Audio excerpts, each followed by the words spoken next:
Ya, terima kasih. Kembali lagi bersama saya Vincentius Donabataskara. Di sini saya akan menjelaskan sedikit tentang Ethernet switching. Nah,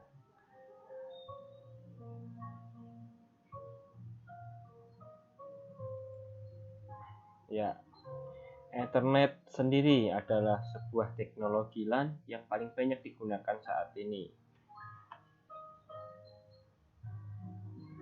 Ini merupakan teknologi jaringan yang didefinisikan dalam standar IEA, standar Ethernet, menentukan protokol layer 2 dan teknologi layer 1. Untuk protokol layer 2 sendiri, seperti pada semua standar 802 IEA, Ethernet mengandalkan dua sub layer lapisan data link yang terpisah dalam untuk beroperasi logical link control dan sublayer MAC. Kemudian pada layer data link, struktur frame hampir identik untuk semua bandwidth Ethernet. Struktur bingkai Ethernet menambahkan header dan trailer di sekitar layar 3 PDU untuk merangkum pesan yang sedang dikirim. Ada dua gaya dalam pembingkaian Ethernet, yaitu standar Ethernet IEEE 802.3 dan standar Ethernet DEX yang sekarang disebut Ethernet 2. Perbedaan yang paling signifikan antara kedua standar tersebut adalah penambahan standar frame dimension SFD dan perubahan file tipe ke file panjang di 802.3. Ethernet 2 adalah format frame Ethernet yang digunakan pada jaringan TCP/IP sebagai implementasi standar IEEE 802.2/3. Frame Ethernet menyediakan pengamatan dan pemeriksaan kesalahan dari MAC. Nah, pengamatan layer 2 sendiri yang disediakan oleh Ethernet mendukung komunikasi UNISAT, multicast, dan broadcast. Ethernet menggunakan address resolution protocol untuk menentukan alamat MAC tujuan dan memetakan dari alamat IP versi 4 yang diketahui. Setiap node pada jaringan IP versi 4 memiliki alamat MAC dan alamat IP 4. Alamat IP digunakan untuk mengidentifikasi sumber asli, tujuan, dan akhir dari paket sendiri. Nah, kemudian ARP bergantung pada beberapa jenis pesan broadcast Ethernet dan pesan unicast Ethernet, yaitu disebut permintaan ARP dan balasan ARP protokol. ARP menyelesaikan alamat versi 4 ke alamat MAC dan memelihara tabel pemetaan. Nah, di sini kita bisa melihat enkapsulasi Ethernet. Ethernet adalah teknologi LAN yang paling banyak digunakan saat ini, teman-teman. Ethernet sendiri beroperasi di lapisan data link dan lapisan fisik. Nah, ini adalah keluarga teknologi jaringan yang diberikan dalam standar IEEE 802.2 dan 802.3. Ethernet mendukung bandwidth data mulai dari 10 MB per second, 100 MB per second, 1000 MB per second atau 1 GB per second, hingga di sini ya teman-teman 100 GB per second. Nah, sublayer Ethernet LCC menangani komunikasi antar lapisan atas dan lapisan bawah. Ini biasanya antar perangkat lunak, jaringan, dan perangkat keras. Sublayer LCC mengambil data protokol jaringan yang biasanya merupakan paket IP versi 4 dan menambahkan informasi kontrol untuk membantu mengirim paket ke simpul tujuan. LCC digunakan untuk berkomunikasi dengan lapisan atas aplikasi dan mentransaksikan paket ke lapisan bawah untuk pengiriman. LCC sendiri diimplementasikan dalam perangkat lunak dan implementasi tidak tergantung pada perangkat kerasnya. Jadi ini bentuknya software ya teman-teman. Di dalam komputer LCC biasanya dianggap sebagai perangkat lunak drive untuk NIC. Disebut NIC adalah program yang berinteraksi langsung dengan perangkat kelas pada NIC untuk melewatkan data antara sublayer MAC dan media fisik. Jadi ini media untuk melewatkan tapi dalam bentuk program ya teman-teman. Nah, seperti ini bentuk sublayer MAC. MAC merupakan lapisan bawah lapisan data link. MAC diimplementasikan oleh perangkat keras, biasanya di komputer. NIC spesifikasi tercantum dalam standar IEEE 802. Gambar mencantumkan standar IEEE Ethernet yang umum. Nah, seperti ini gambarnya teman-teman. MAC Sublayer Ethernet MAC memiliki dua tanggung jawab utama. Yang pertama, enkapsulasi data, dan yang kedua adalah kontrol akses media. Enkapsulasi data sendiri mencakup rakitan bingkai sebelum transmisi dan pembongkaran bingkai pada saat pemilihan bingkai dalam membentuk frame. Lapisan MAC menambahkan header dan rail lapisan PDU. Enkapsulasi data dapat menyediakan tiga fungsi utama, yaitu pembatasan bingkai, addressing, dan deteksi kesalahan. Penggunaan frame membantu transmisi bit saat dilakukan pada media dalam pengelompokan bit pada not penerima. Nah, sekarang kita masuk di kontrol akses media. Tanggung jawab kedua dari sumber MAC adalah kontrol akses media. Kontrol akses media sendiri bertanggung jawab atas penempatan frame pada media dan penghapusan frame dari media. Sesuai namanya, ia mengendalikan akses ke media. Sublayer ini berkomunikasi langsung dengan layer fisik.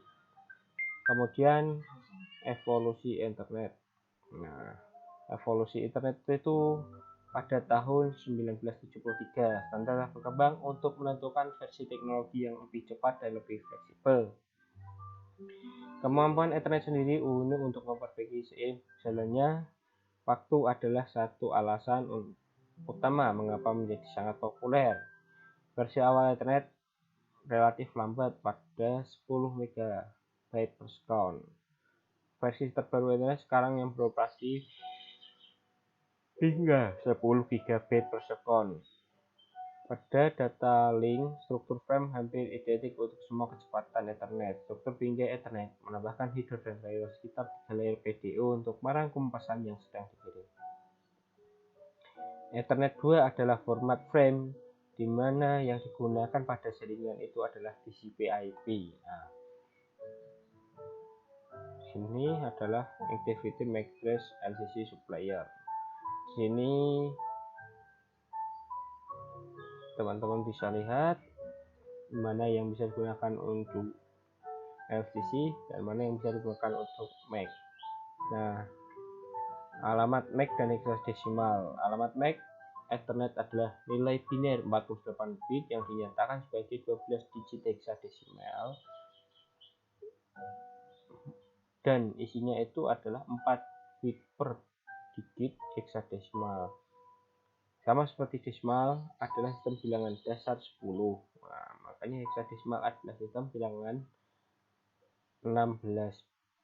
Sistem bilangan 16 menggunakan 0 sampai dengan 9 dan huruf A sampai dengan F. Gambar menunjukkan nilai desimal. Nah, nanti gambarnya di belakang ya teman-teman. Nah, mengingat 8 bit adalah pengelompokan biner pada umumnya, yaitu 00 sampai 1 nya 8 kali dapat diberikan dalam hexadesimal sebagaimana tentang 00 ke FF seperti yang harus pada gambar. Nah, gambarnya ada di belakang teman-teman. Angkanya menonjol. Nah, ini sedikit konversi tentang perubahan bilangan biner dan hexa. Nah, di sini tabel konversi teman-teman bisa dilihat.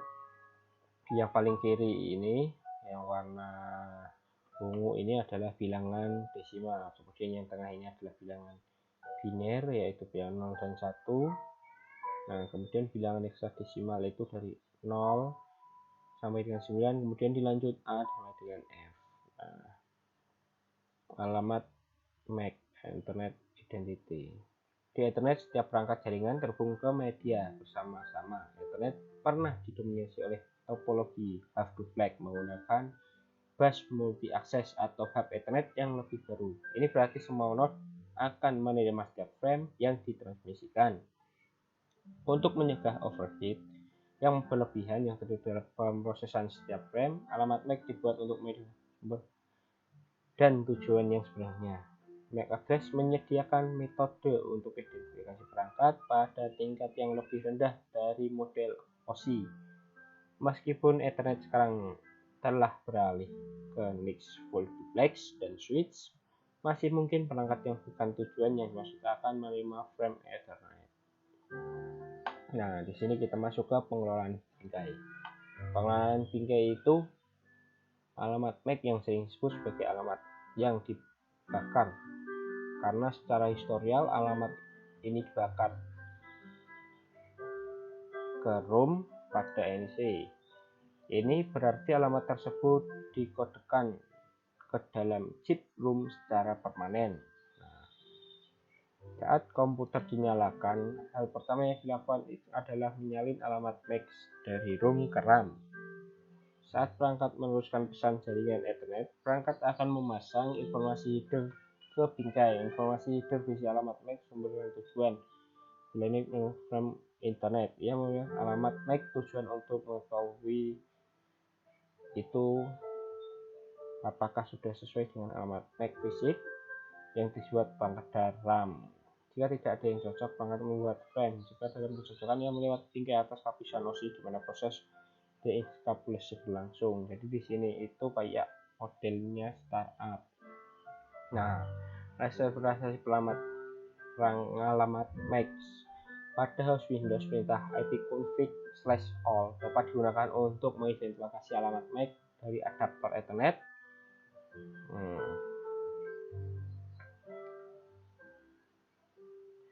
Menjadi nah ini sebenarnya bisa kita lihat di CMD menu command prompt alamat MAC alamat MAC unicast adalah alamat unik yang digunakan dalam bingkai dikirim dari satu perangkat transmisi ke perangkat tujuan tunggal.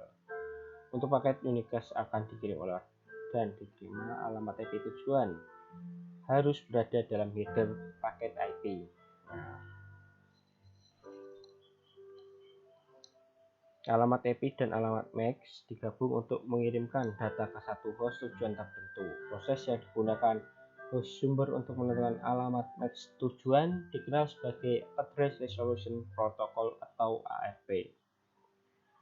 Alamat MAC broadcast. Pada broadcast berisi alamat IP versi 4 tujuan yang memiliki semua di bagian host. Penomoran di alamat ini berarti bahwa semua host pada jaringan lokal tersebut berbasis domain akan menerima dan memproses paket. Banyak protokol jaringan seperti DHCP dan ARP menggunakan siaran. Kemudian alamat MAC multicast. Alamat MAC multicast memungkinkan perangkat sumber pengirim paket ke sekelompok perangkat. Perangkat yang termasuk dalam grup multicast diberi alamat IP grup multicast. Kisaran alamat multicast IP versi 4 adalah 240.0.0 sampai 255.255.255.255. Kisaran alamat multicast IP versi 6 dimulai dengan FF00 IP versi 6 ya teman-teman. Jadi di Indonesia itu IP versi 6 masih jarang penggunaannya teman-teman. Tidak menutup kemungkinan nanti IP versi 6 akan digunakan juga. Nah, karena alamat multicast mewakili sekelompok alamat, kadang-kadang disebut group host karena alamat hanya bisa digunakan sebagai tujuan paket. Sumber akan selalu menjadi alamat unicast. Alamat multicast akan digunakan di game jarak jauh, di mana banyak pemain terhubung dari jarak jauh namun bermain game yang sama. Penggunaan alamat multicast lainnya adalah pembelajaran jarak jauh melalui konferensi video, di mana banyak siswa terhubung ke kelas yang sama. Jadi kayak game online yang mainnya bareng-bareng dan kelas online itu menggunakan alamat multicast. Nah, seperti alamat unicast dan broadcast, alamat IP multicast memerlukan alamat MAC multicast yang sesuai untuk benar-benar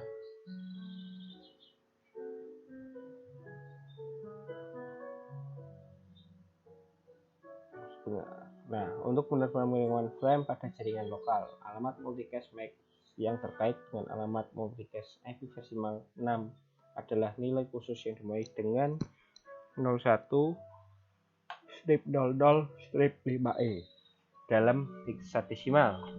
Sisa bagian dari alamat MAC multicast disebut dengan mengubah 23 bit yang lebih rendah dari alamat grup multicast IP menjadi 6 karakter hexadesimal. Untuk alamat versi 6, alamat MAC multicast dimulai dengan 33 sampai 33. Nah, kita beralih ke dasar-dasar.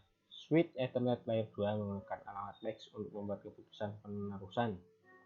Ini sama sekali tidak memiliki protokol yang sama dalam bagian dalam frame seperti paket IPv6. Peralihan membuat keputusan penerusan hanya didasarkan pada alamat MAC Ethernet Layer 2 Ethernet. Tidak seperti HP Ethernet yang lama yang mengulang semua port kecuali port yang masuk. Sebuah switch Ethernet berkonsultasi dengan tabel alamat MAC untuk membuat keputusan penerusan untuk setiap frame pada gambar. Saklar 4 port baru saja dinyalakan. Ini bermulai dari alamat MAC untuk keempat PC yang terpasang dalam switch 4 port tersebut. Nah, kita beralih ke menyaring frame. Sebagai saklar menerima frame dari perangkat yang berbeda, ia mampu mengisi tabel alamat MAC dengan memeriksa alamat MAC sumber dari setiap frame.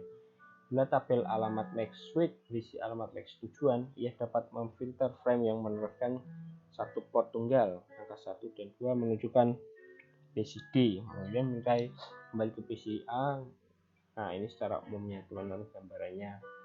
Jadi PC itu sebelum ada setting IP itu MAC-nya sudah dibaca. Nah, setelah itu baru dari IP itu konversi melalui MAC address dan kemudian akan diteruskan dalam switch untuk dapat memanggil komputer satu dan komputer lainnya. Nah, mengirim bingkai ke gerbang default. Bila perangkat memiliki alamat IP yang berbeda pada jaringan jarak jauh, frame Ethernet tidak dapat dikirim langsung ke perangkat tujuan. Sebagai gantinya, frame Ethernet dikirim ke alamat MAC dari gateway default router. Jadi kalau kita mengirimkan ke jarak jauh itu, karena kita nggak se lokal area networks, jadi kita harus mengirimkan frame Ethernet melalui MAC ke gateway, kemudian melalui router jaringan, kemudian bisa nyampe ke alamat tujuan. Cut-through switching. Dalam cut-through switching, switch bertindak sesuai data segera setelah diterima meski transmisinya tidak lengkap. Pelarian buffer cukup bingkai untuk membaca alamat MAC tujuan sehingga bisa menentukan ke port mana yang akan meneruskan data. Alamat MAC tujuan terletak di 6 bit pertama frame setelah pembukaan.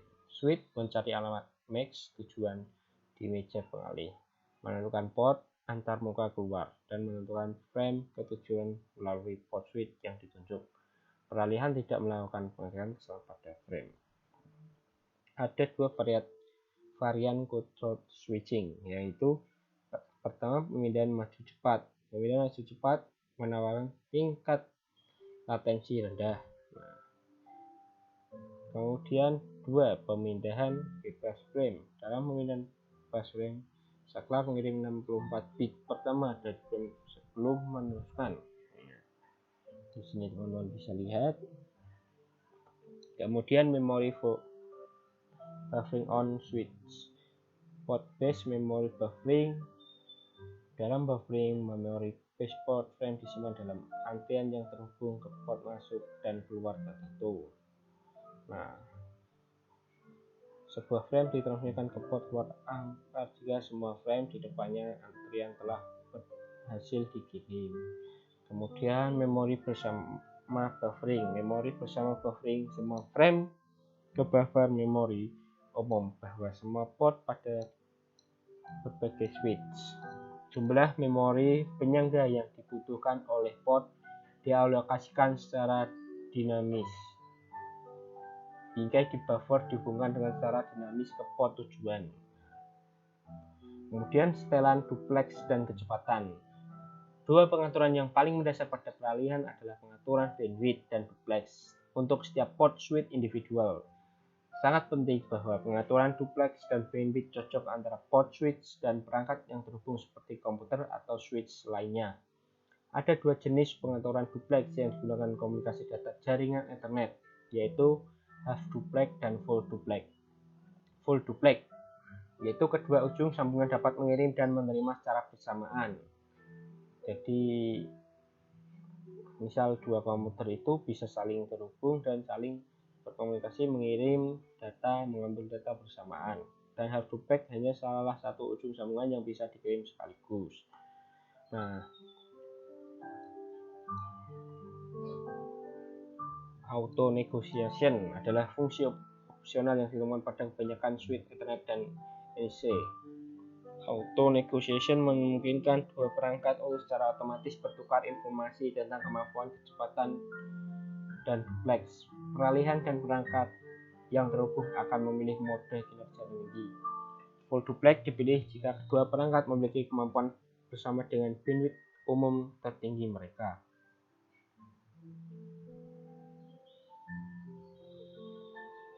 Auto MX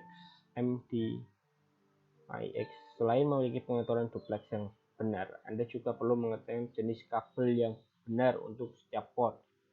Koneksi antara perangkat tertentu seperti switch to switch, switch to router, switch to host, dan perangkat router to host sekali mengharuskan menggunakan jenis kabel tertentu, crossover, straight through, atau sebagainya. Sebagian besar perangkat switch sekarang mendukung perintah konfigurasi yang terbuka Mix Auto CLI untuk mengaktifkan fitur crossover interface crossover otomatis Auto MDIX.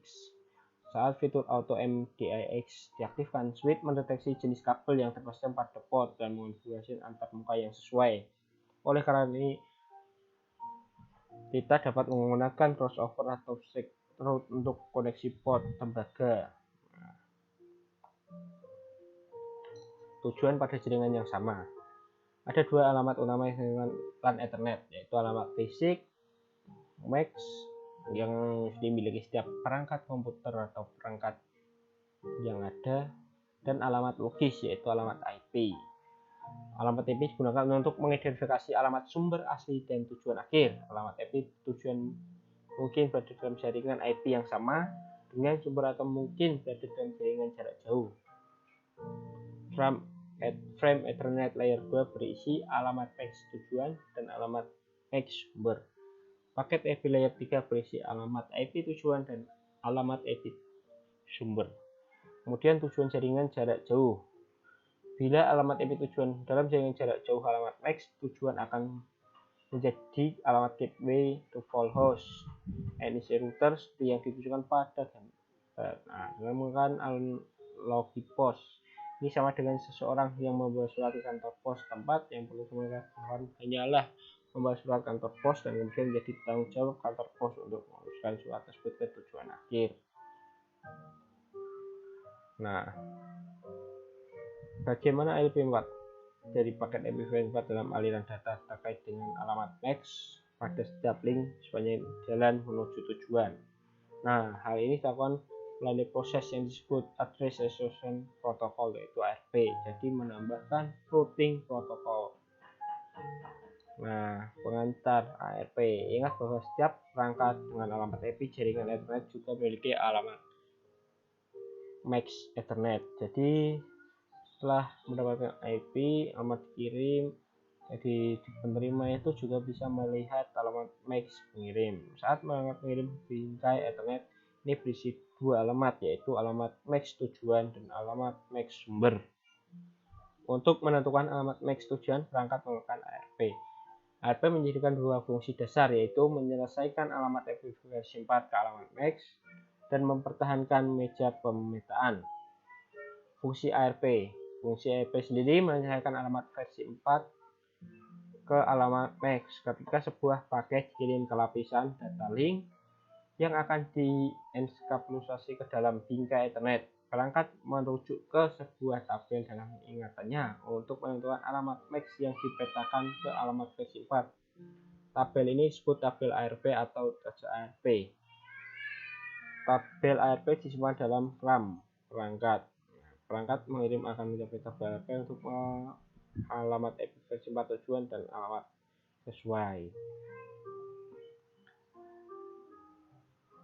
Untuk dalam kedua kasus tersebut, pencarian adalah untuk alamat versi 4 dan alamat MAX yang sesuai untuk perangkat. Nah, kemudian balasan ARP. Hanya perangkat dengan alamat versi 4 yang terkait dengan alamat target IP versi 4 dalam permintaan ARP dalam merespon dengan balasan ARP. Pesan balasan ARP meliputi alamat versi 4 pengirim dan alamat MAX pengirim. Jawaban ARP dienkapsulasi dalam bingkai Ethernet menggunakan informasi header decode, alamat MAX tujuan dan alamat MAX sumber. Menghapus entry dari tabel ARP. Untuk setiap perangkat time charge ARP dapat menghapus entry ARP yang belum pernah digunakan untuk yang waktu tertentu. Waktu berbeda tergantung pada sistem operasi perangkat. Nah, ini adalah contoh root ARP table. Siaran ARP. Sebagai bingkai siaran, pembinaan ARP diterima dalam diproses oleh setiap perangkat di jaringan lokal. Pada jaringan bisnis yang khas, siaran ini mungkin akan berdampak minimal pada kinerja jaringan. Namun jika seluruh jumlah perangkat diaktifkan dan semua mulai mengakses layanan jaringan secara bersamaan, mungkin ada beberapa penurunan kinerja untuk waktu yang singkat, seperti yang disebutkan pada setelah perangkat ARP mengirim siaran lewat mempelajari alamat MAX yang diperlukan, jaringan yang diminimalkan. Sekian presentasi dari saya, terima kasih. Jika mungkin ada pertanyaan dari teman-teman atau ada sesuatu yang ingin ditanyakan, bisa komentar di kolom bawah ya teman-teman. Terima kasih telah menonton video ini. Sampai jumpa kembali.